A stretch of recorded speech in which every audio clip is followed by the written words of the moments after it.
नमस्कार साथियों, हमारे YouTube channel RN career point पर आपका स्वागत है। आज हम लेकर आए हैं राजस्थान एकलव्य जो मॉडल स्कूल है उनके जो अभी एग्ज़ाम हुए हैं दिसंबर के अंदर, उसके बाद में रिज़ल्ट भी उनका बहुत जल्दी आ गया है। तो रिज़ल्ट के बाद में सभी विद्यार्थी बार बार ये मैसेज और कमेंट कर रहे हैं कि सर क्या क्या डॉक्यूमेंट चाहिए, कहीं जैसे कास्ट सर्टिफिकेट होता है और भी कई सारी चीज़ें, यानी कि डॉक्यूमेंट वेरिफिकेशन कब तक हो जाएगा और सभी बालकों को कब तक ज्वाइनिंग मिल जाएगी, ये सारी चीज़ें हम बताने वाले हैं।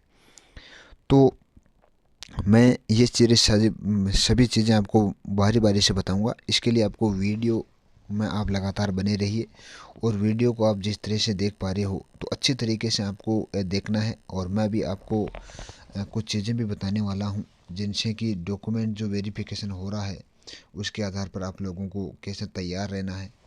तो और कौन कौन से आप लोगों को डॉक्यूमेंट चाहिए, इसके लिए मैं आपको ये वीडियो लगातार आपके सामने पेश कर रहा हूँ।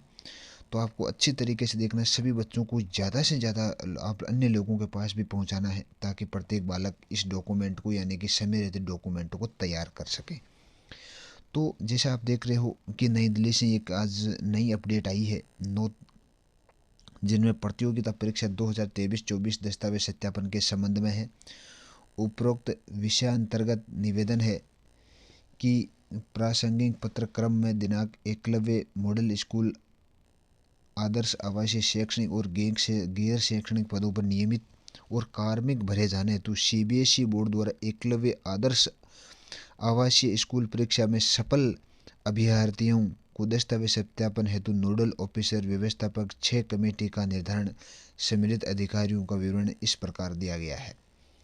जैसा कि यहाँ पर जो पूरे राजस्थान के अंदर और हर स्टेट के अंदर स्टेज वाइज डॉक्यूमेंट होने हैं, तो वहाँ पर सभी कमेटियाँ ये जांच करेगी।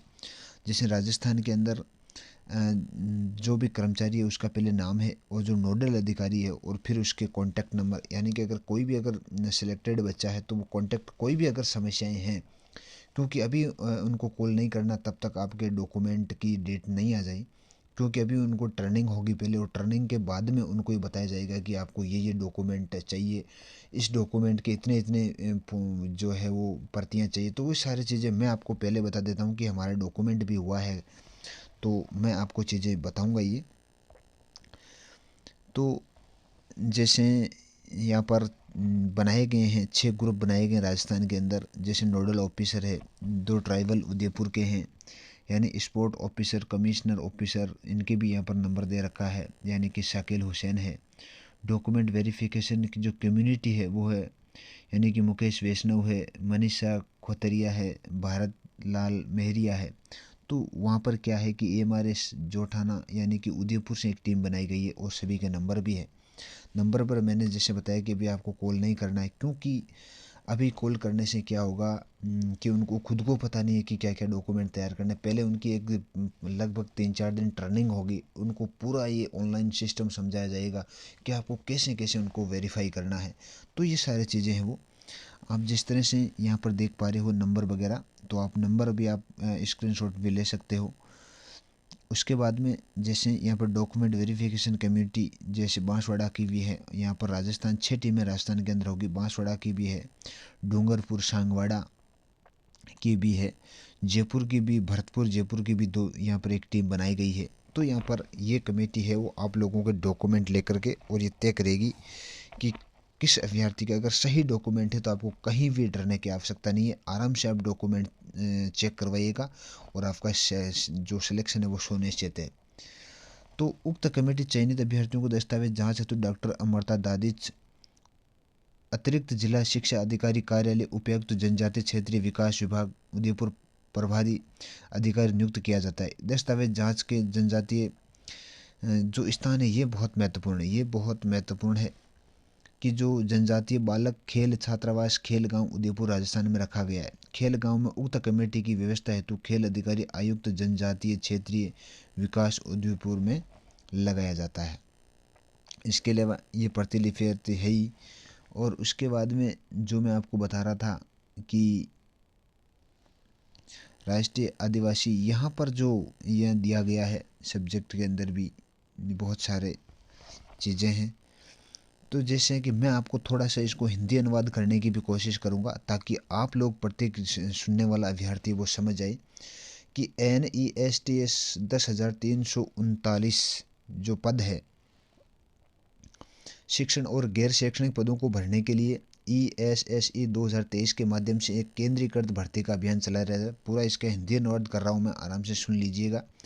CBSE द्वारा लिखित परीक्षा को सफलतापूर्वक आयोजित की गई और परिणाम जनवरी 2024 के दूसरे सप्ताह तक आने की उम्मीद थी, लेकिन आ गया।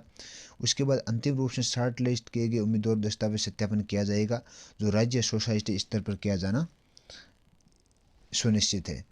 इस संबंध में 3 जनवरी 2024 को सभी राज्य समितियों के साथ बैठक की आयोजित की गई है, जिसमें इस भर्ती से संबंधित मुद्दों पर चर्चा की गई है।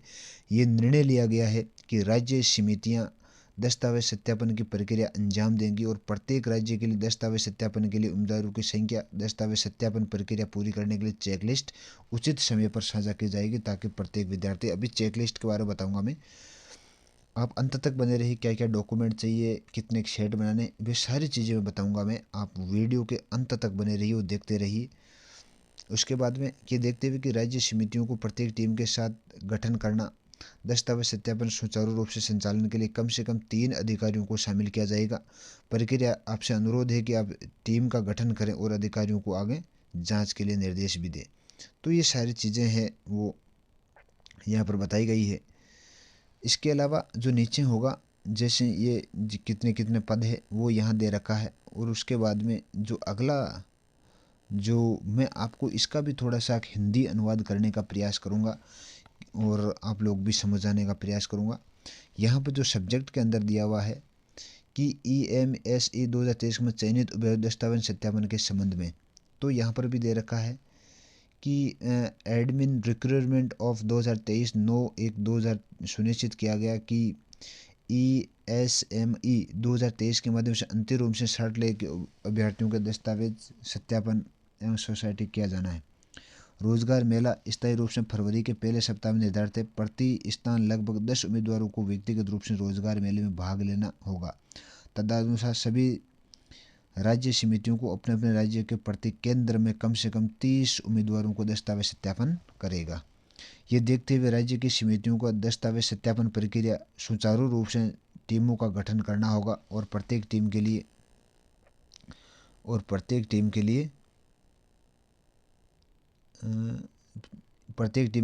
3 अधिकारी होंगे और आपसे अनुरोध है कि आप इस टीम का गठन करें।